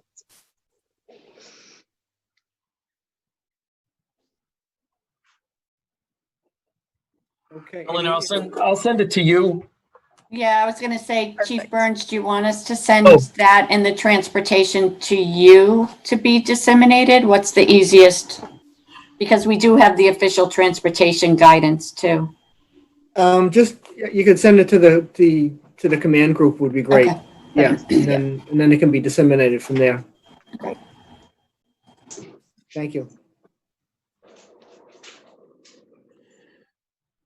We also did get some guidance Friday about extracurricular activities in physical education.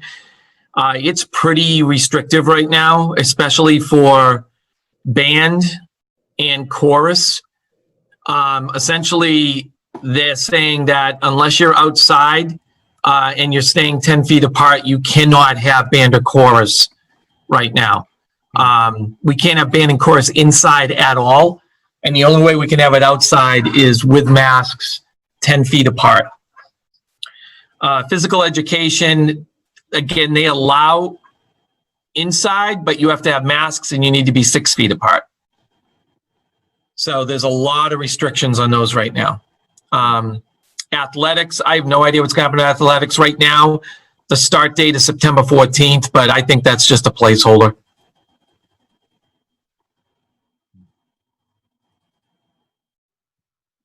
Yeah, I think you're gonna have I a didn't hard, catch I think that, you're gonna have a Dr. hard Doherty. time You with, kind of froze on me and I'm taking notes. Which piece?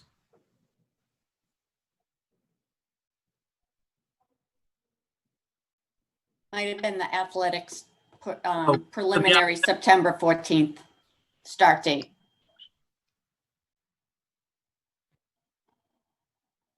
might still be frozen. Okay, yeah, it looks like she's still frozen.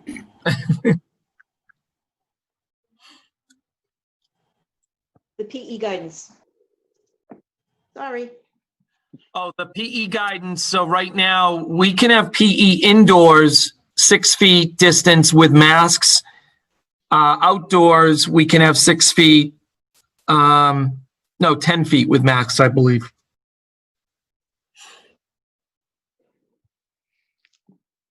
That doesn't make sense. Maybe it's 6 feet also with masks. I have to check. Oh, okay. But indoors, I know it's 6 feet with masks.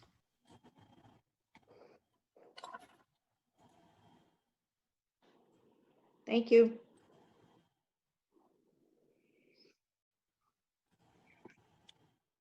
So the Yeah, ninth, indoors 6 feet with masks. Outdoors 6 feet of distance. no mask. No, it's 6 feet with masks. Also, outdoors without masks, 10 feet. Oh, mask. 10. Okay. And that's on September 14th. No, that's athletics. I'm sorry. Athletics, they're starting athletics right now, September 14th. Okay. I think that's just a placeholder. I honestly don't see us going back with that. Yeah, I don't see it going back until into the spring, probably. Yeah.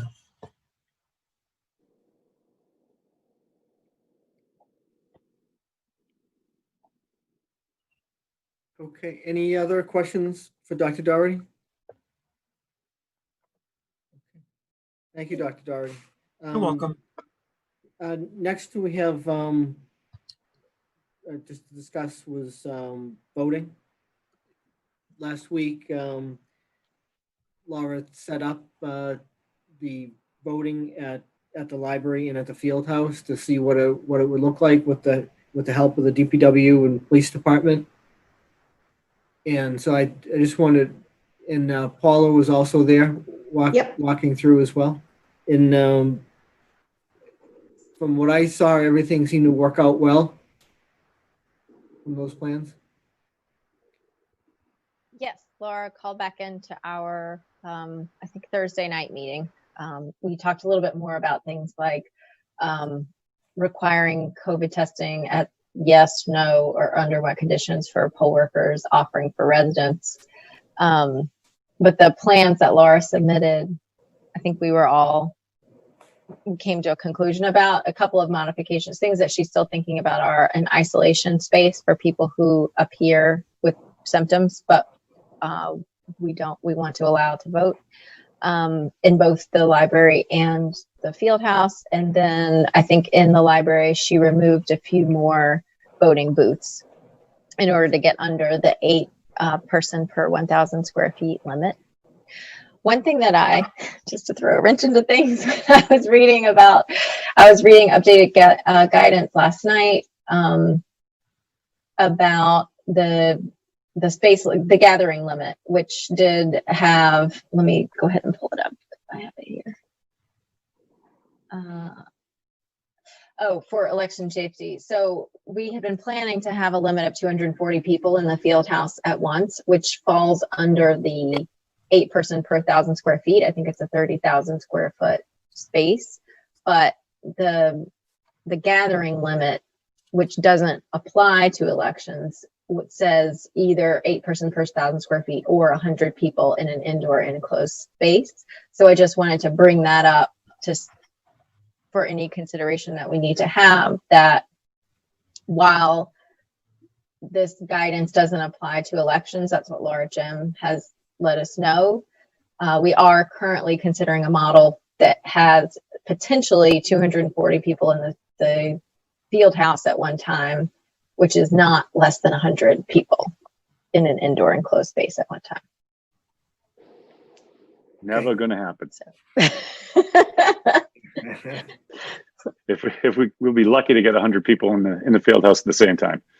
So I think we have 74 staff, which is around 20 people voting at once. Yeah, okay, I'll give you that then. I didn't realize that much staff all in the building at the same time, because they do. I think she said closer to 80. Is it okay? Is that just for the September 1 because of the double election? Yes. 2 elections? Yeah. Yes. And I think she said 3 per precinct would be in the building at any given time. Right. And that gets us up to the right around a little over 100. I think it was 3 in line. So 8 people voting and 3 people in line inside the field house. No, they were going to be waiting outside until there's 3 spots total. So there's going to be, I think, what was it, set up for 2 voting and 1 waiting? Yes. Okay. There was 3. It may have been 4. Maybe it was 2 waiting and 2 voting. But everyone else is waiting outside, and then it's okay. 1 person for precinct 8 can go in, 1 for precinct 2 can go in. It's going to be kind of one of those deals. Mm-hmm. Mm-hmm. So it will be over. It could potentially be over 100 at a peak point, but I think for probably the majority of would not be. I'd be surprised. I think a lot of people are going to utilize the mail-in vote. In general, not a lot of people show up at the same time to vote, historically speaking. But I think the way it's set up, it's around 115 in there possible at a given point in time. I can circle back with her too about that. I had written down the 240, that we might be getting up to the 240, so I can circle back with her. Yeah, I don't know where that number, that seems high. Coming from. According to her setup. Mm-hmm. A couple of comments if I could. One is, I think this really amplifies how important it is, how helpful it would be if a lot of people utilized mail-in voting, the 70% target.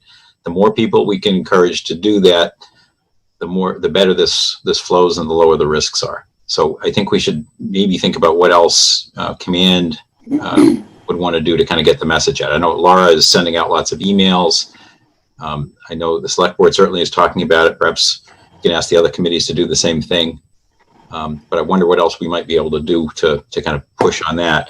The other question is, given the constraints and the queuing that's going to happen, is there a way we can let people know as they're if they decide that they're going to drive up, about how long a wait they should expect, and maybe to consider coming back at a different time as a result?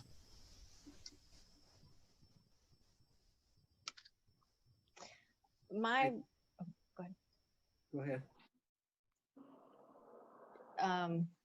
Okay. So in terms of previous conversations with Laura Jim, it sounded like maybe 7 a.m. to 10 a.m. or 9 a.m. was one wave where we would expect a higher crowd. And then from 4 p.m. until closing is when the next high crowd is sort of expected. And I can't remember if it was 11 people or 20 people are sort of what we would anticipate to be during those peak times. But we haven't talked about it to my recollection, any sort of queuing process or letting people know ahead of time. Nothing like people registering or anything like that we hadn't talked about. And then for the mail-in communication, I completely agree. I do have so the resident unofficial advisor had been working on this, and we were trying to also collaborate with Jane Wellman, the town's public information officer. But I have on this, I can share my screen that shows a mock-up of, I think it's a postcard that she was planning to create. If we could do that now, or we could do that at a different point in the meeting. I did want to have command weigh in on it, because any communications need to be approved from them related to COVID. Yeah, now is good. Okay. To do, yeah.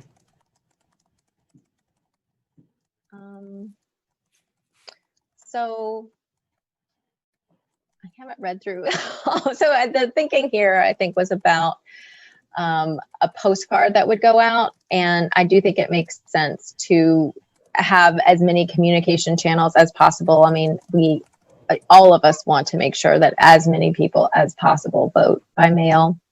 So there are a lot of different strategies that she's thought about. I mean, one of them is a postcard, also Facebook posts. The reason that we were trying to coordinate this is it sounds like Laura Jim has already put out maybe one Facebook post, and I think Jane Wellman is planning others. So we do want to coordinate there.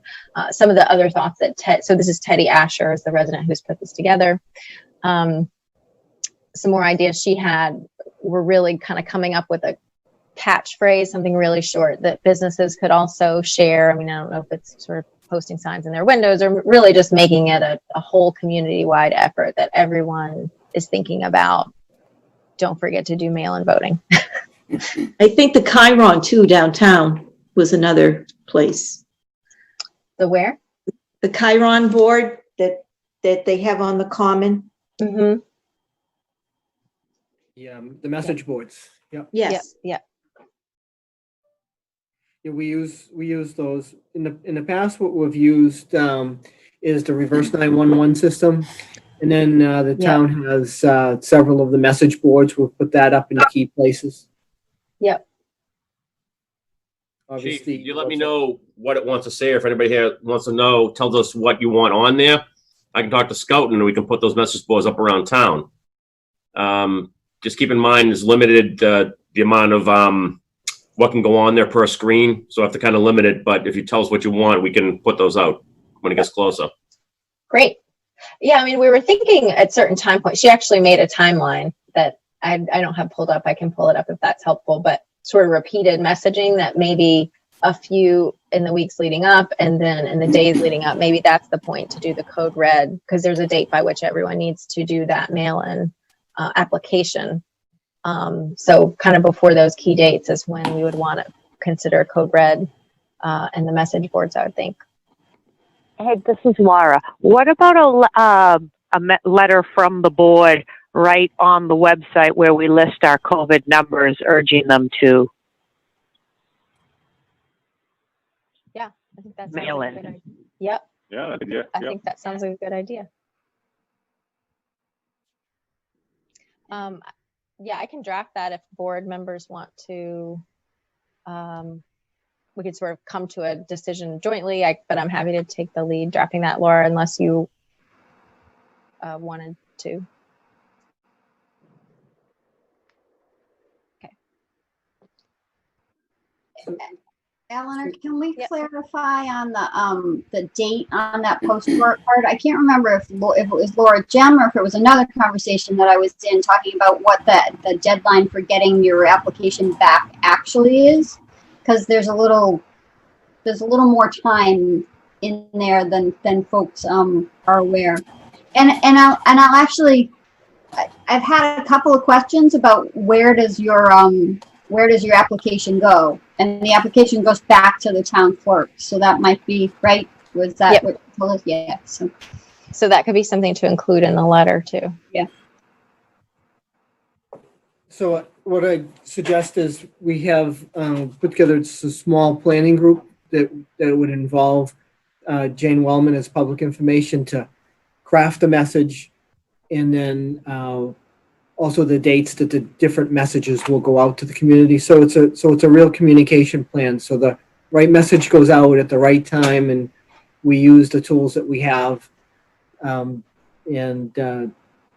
A lot of times, Dr. Doherty's kind enough to let us use the Connect Ed system to get messages out as well. So it'd be, kind of a comprehensive plan to get that message out. So how do we do that? How do we create this committee? I mean, should I email people, or what's the way to do that? So I think just off the top of my head right now, it should be somebody from planning, and I can have somebody here help. And then Laura Gem would be key because she knows the election laws backwards and forwards. Mm-hmm. Jane Wellman would be very key, and somebody from the DPW and police department, because they have control over the message boards, the moving them and setting up what that message is. And if somebody from Board of Health wanted to be there as well, that would be fine as well. That's kind of how I would think. So they would craft what that message wants to be out to the community, and then the dates those things happen. So it happens. And then how would I involve like what I just shared, the postcard, for example? So Teddy is a resident. Okay. We offered her a Board of Health, or maybe we didn't. She wasn't appointed. She applied, and we reached out to ask if she'd be willing to be sort of an unofficial advisor. So she's created timelines and created like this postcard mock-up, for example. So how would be the best way would that be that a Board of Health member forwards that to this planning committee that you're talking about? Yeah, that would be fine, or that would work. That would work fine. Yep. Okay. And that postcard looked great.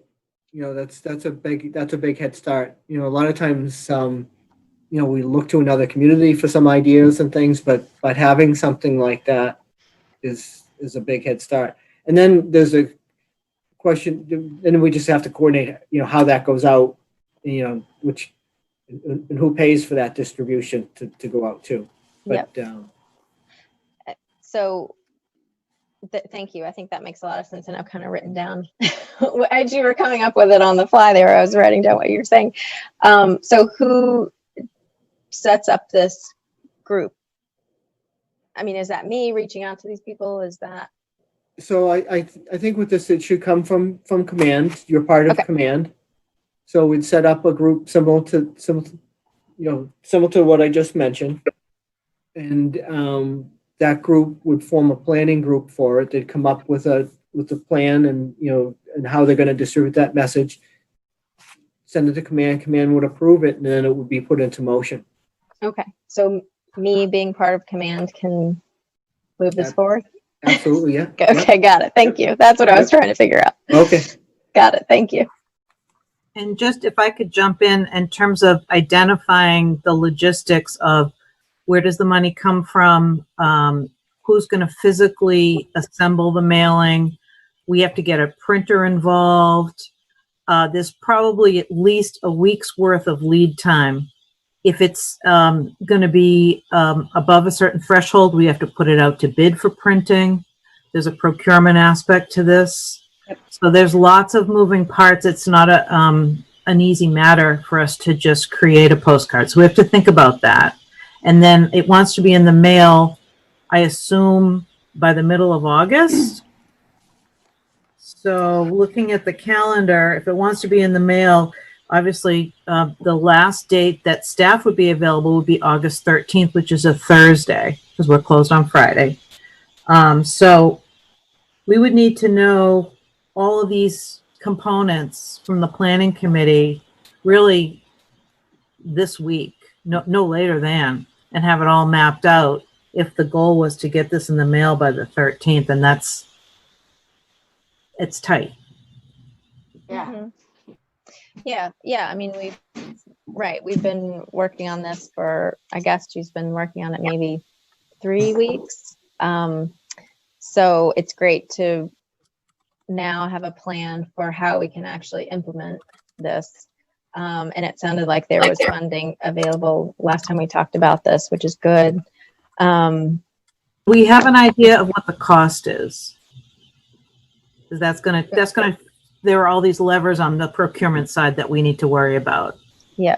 I mean, I think the main thing is that we want to go ahead and start communicating this out. So it could be a postcard, that's one idea that we've talked about that sounds like a higher lift because there's cost and more time involved there. But I think, free channels delivering messages through Facebook is also something that makes sense as well. So now that I've been, command has said it's fine to go ahead and create this planning committee. I think there's a lot of information that we can go ahead and send. And so what I'm hearing for you is it makes sense to basically say, if possible, by the end of this week, could people weigh in on and essentially approve this sort of created for us? Are we talking about mailing it out to like 9,000 addresses? So I don't know. I mean, this is where Laura Jim's input would be really useful.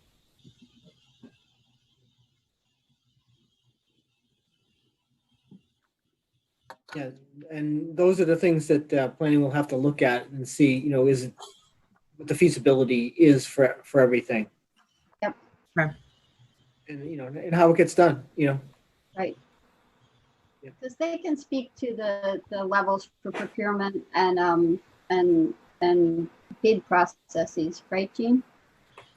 Staff, the folks that Chief has mentioned on command, they're able to address those questions. If you wanted to include Allison, she's the procurement person, that wouldn't be a bad idea. She works very closely with Jane Wellman, so that might not be bad. Yep. Should I? So Allison. What's her last name? Or should I just Jenkins? Allison Jenkins. Jane. Okay.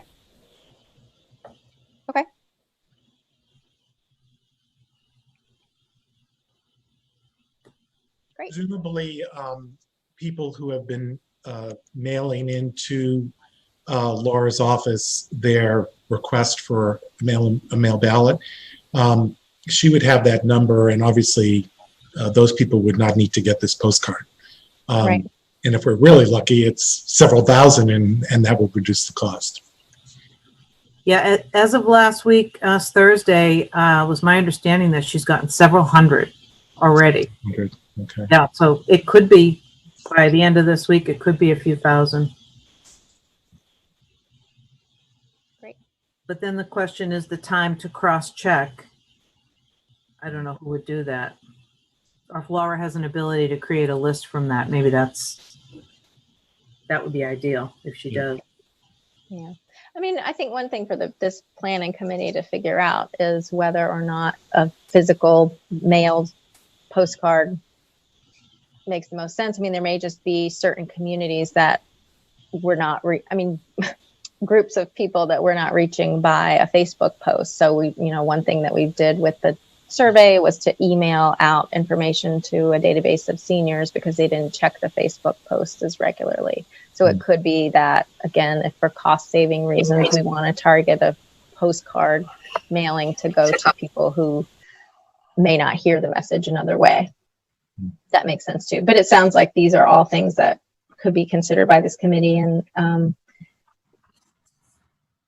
letting people know the sort of deadlines that we're working with makes sense. Yeah, I think obviously Jane Wellman will be a critical resource in terms of what's going on here. And, RCTV can certainly be an element of the plan also. Maybe they could put billboards and things up during the day. There are a lot of different places we could look. But I think Jane is probably the key to outbound communication. Yeah, and I've reached out to her. So hopefully we'll be able to start collaborating soon.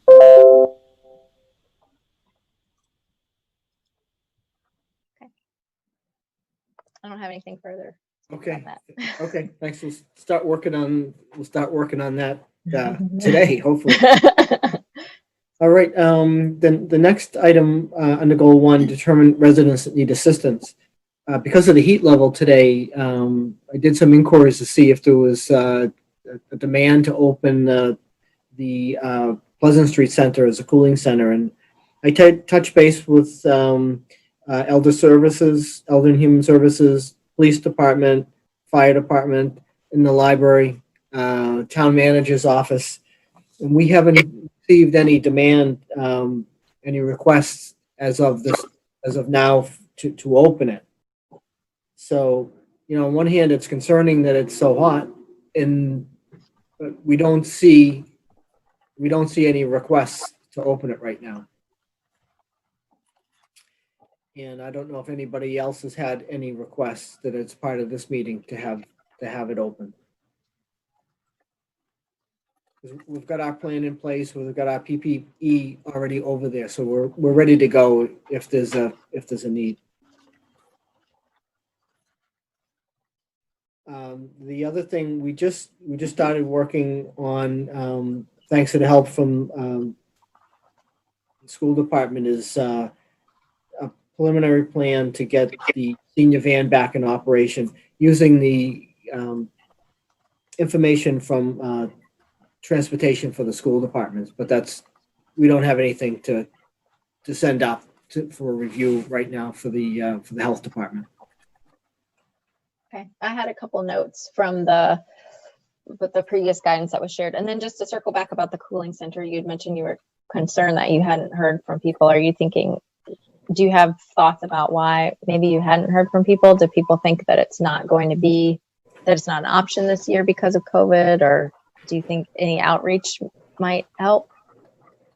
Or my guess is because a lot of the population that went to the Pleasant Street Center were people that went there regularly for things. So I think it's,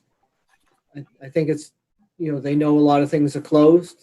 And so I think that's why there's not much of a demand, because so much is closed. And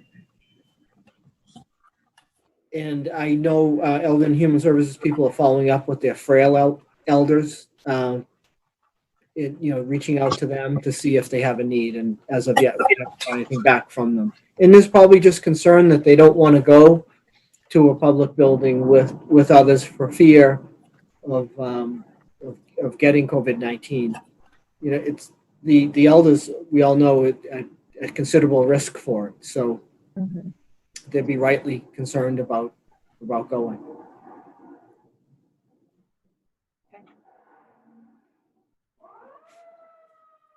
Usually we get inquiries. People call and say, what's available for me? Yeah. And that hasn't been the case this year.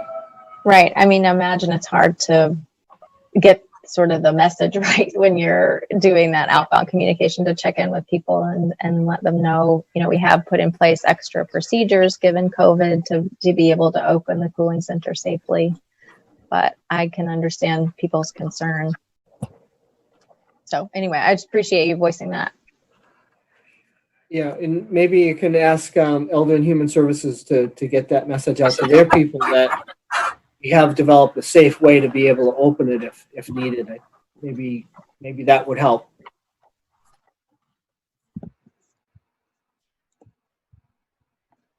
Okay, that's all that I had. Did anybody else have anything that they'd like to bring up? Sorry, it's 11:59. Well, you had just mentioned the vans, Yep. And I think that we had sent around guidance last time, and you were hoping the board could provide some feedback maybe about that guidance.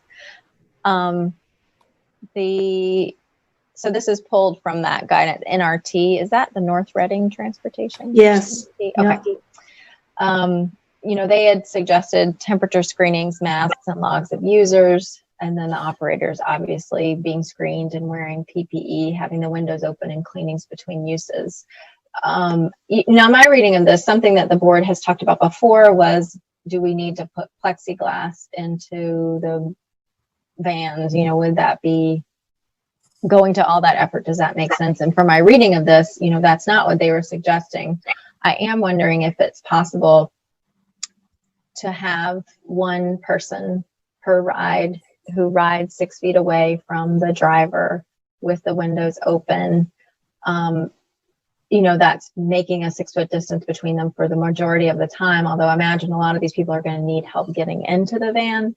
So the board hasn't actually talked about this yet, but I'm wondering about requiring a face shield for the operator. Given that, I mean, so for the poll workers, we've talked about making not requiring the face shields because so much of this is for the protection of the person themselves, not transmitting it, but that person, given the high risk population that the driver is working with, really cannot be transmitting this to others. So there are a couple ways around that. I mean, having a certain number of hours in between rides, like I don't know if it's one per day or 72 hours before the driver is driving again. I'm just thinking out loud again because the Board of Health hasn't had a chance to talk about this in a public meeting. And so maybe given that, we can revisit on Thursday and then bring back to command the following Monday. Some thoughts? Would that be a better plan? Yeah, I think that would be helpful to hear what the concerns are from the board before we develop a plan. We can incorporate those as we're going along. Great. So are you thinking that anybody in the van needs to be 6 feet apart? Yes, that's what I was thinking, with the windows open. Okay. But again, you know, we haven't talked about this as a group. And it sounded like the demand was not high, but that it would be useful to offer this service if we could. And I was thinking, given that we would be, and given the high risk population, it might be more feasible to have more limitations than you might recommend for kids on a bus. Yep. Okay. So we'll revisit this on Thursday's Board of Health meeting and maybe come back to Monday's meeting with a little bit more. Okay.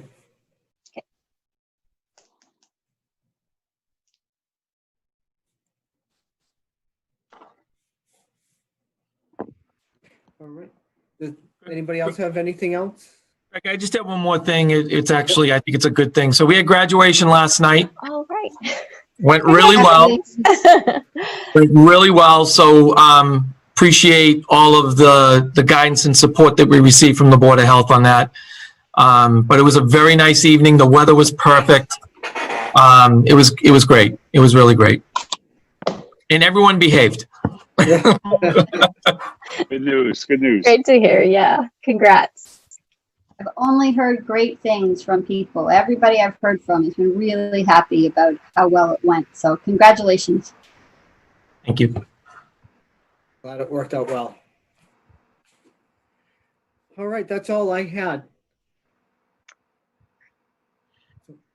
Anything else before we go? All right, thank you. Thank you. Eleanor, can I send you an email or from people I think should be part of that planning group? Oh yeah, that'd be great. Thank you. Okay. All righty. Thank you so much. Greg, I'm gonna have later. Lieutenant Amendola. I'm gonna have her be the police representative. So if you can give her Christine's email. Okay, very good. Is that all right? Yeah. Very good. Thank you. Thank you. Okay. Bye now. Bye. Bye. Bye-bye. Thank you all. Thank you. Any final thoughts from Board of Health members?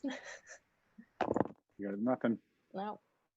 So for Thursday, we want to be prepared to discuss the transportation guidance for the van and to talk about website material. Yes. So I'll have a markup and maybe some suggestions. And And we are, sorry, were we going, I don't remember, were we going to talk about Saturday Night Lights again? I just don't remember where we left it. Yeah, what I'm going to email. I'm going to email the people running SNL and Jenna, just to say what we talked about today.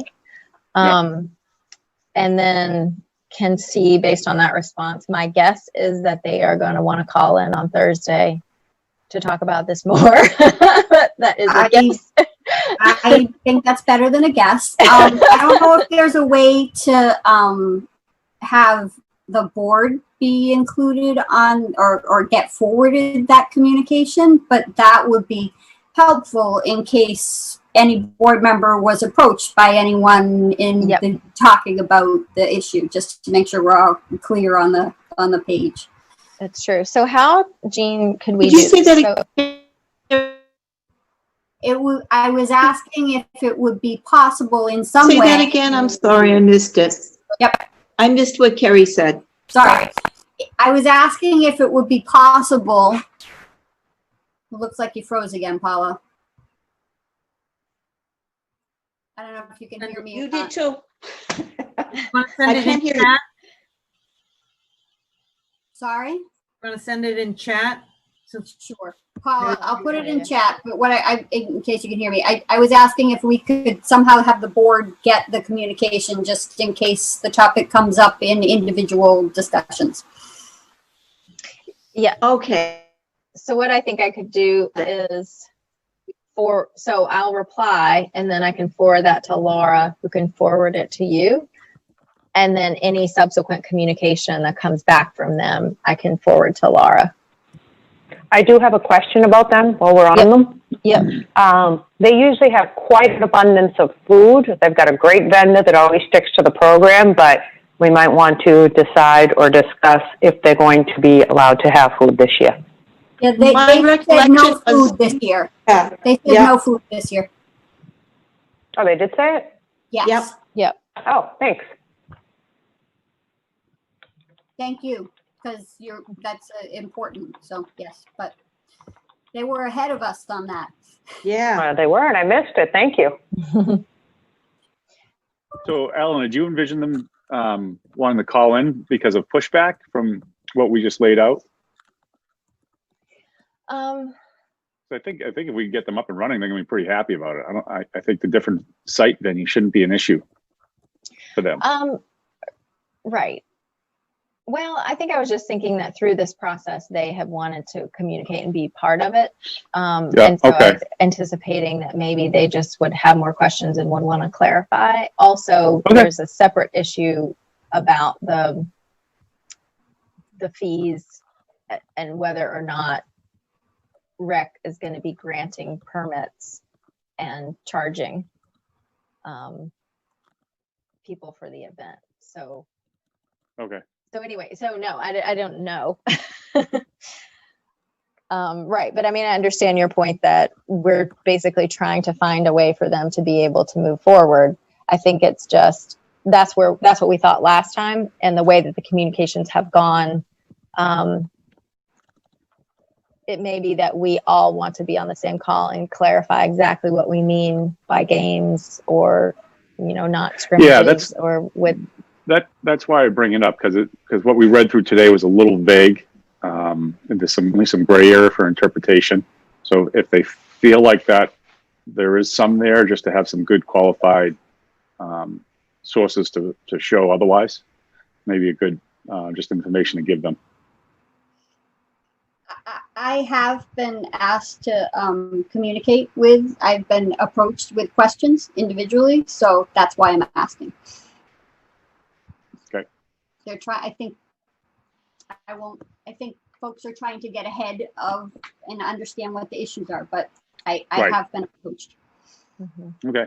Great. Okay. Any other final thoughts? Okay. I'll entertain a motion to adjourn. Oh my goodness. Shock. Yeah, we're so early. Do you guys want to hang around for a little lunch hour? I really like you all. I enjoy the work together, but But enough is enough. for the moment, yes. So is that a motion there, Carrie? Motion to Was that a adjourn. motion? Yes. Love you all, but I second that. Roll call. Eleanor, yes. Paula, yes.